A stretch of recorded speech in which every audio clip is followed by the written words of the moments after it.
நம்முடைய பிதாவாகிய தேவனாலும் நம்முடைய இரட்சகராகிய இயேசு கிறிஸ்துவினாலும் உங்களுக்கு கிருபையும் சமாதானமும் உண்டாவதாக.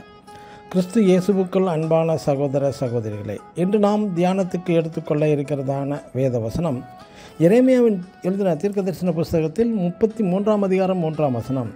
என்னை நோக்கி கூப்பிடு, நீ அறியாததும் எட்டாததுமான பெரிய காரியங்களை உனக்கு அறிவிப்பேன். ஆமென். நம் தேவன் எரேமியா தீர்க்கதரிசி மூலமாய் உரைக்கப்பட்ட வார்த்தையே இந்த வசனம். என்னை நோக்கி கூப்பிடு என்றால் எப்படி கூப்பிடுவது? ஜெபத்தின் மூலமாகவே நாம் கூப்பிட முடியும். அப்படி நாம் ஜெபிக்கும்போது தேவன் பெரிய காரியங்களை செய்வாராம். இன்று அநேக கிறிஸ்தவர்கள் கூப்பிட்டும் மன்றாடியும் ஃபாஸ்டிங் எடுத்து ஜெபித்தும் சிறு காரியங்கள் கூட நிறைவேறுவது இல்லை. அவர்கள் ஜெபங்கள் கேட்கப்படுவதும் இல்லை.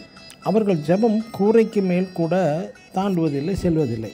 அவர்கள் ஜெபம் பாவமாகி அவர்கள் மடியிலே திரும்பி வர காரணம் என்ன?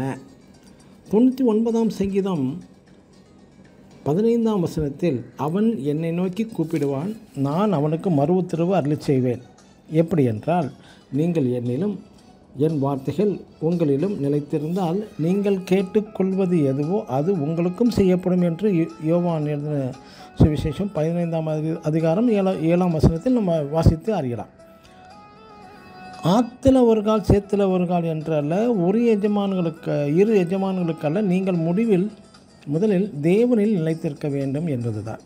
இன்று அநேக தேவ பிள்ளைகளுக்கு போதகர்கள் உபதேசம் செய்வது என்னவென்றால், கடவுளிடம் கத்தி கூப்பாடு போட்டு கட்டளையும் பிறப்பிக்கிறார்கள். இறங்கியே ஆக வேண்டும், தந்தே ஆக வேண்டும் என்று பல கட்டளைகளும் போடுகிறார்கள். அகில உலக அண்ட சராசரங்களையும் படைத்த சிருஷ்டி நாயகருக்கே கட்டளை பிறப்பிக்கிறார்கள். பிரியமானவர்களே, கட்டளையே வேண்டாம். மன்றாட்டு ப்ளீஸிங் மிகவும் நல்லது. ஜெபத்தில் முதலாவது நாம் செய்ய வேண்டியது, கர்த்தர் நமக்கு செய்த எல்லா உபகாரங்களுக்காகவும் எல்லா நன்மைகளையும் நினைத்து முதலில் நன்றி ஸ்தோத்திரம், count your blessing one by one. அதன் பின்பு தான் ஜெபம், மன்றாட்டு. பழைய ஏற்பாட்டில் ஒரே ஒரு இடத்தில் மட்டும்தான் யாக்கோபு போராடி ஜெபித்து பெற்றுக்கொள்கிறார். ஆனால் புதிய ஏற்பாட்டில் எங்குமே போராடி ஜெபித்ததாக எங்குமே இல்லை. ஆம், தாமதம் ஆனாலும் பரவாயில்லை, பொறுமையோடு காத்திருந்து பெற்றுக்கொள்வோமாக. பஸ்ஸுக்கு, ட்ரெயினுக்கு, ஃப்ளைட்டுக்கு, ரேஷன் கடையிலும் காத்திருப்போம். ஆனால் நாம் ஜெபித்தவுடன் பதில் வேண்டும், காத்திருக்க மாட்டோம்.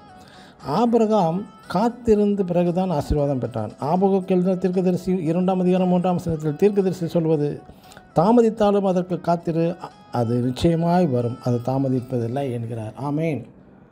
God bless you.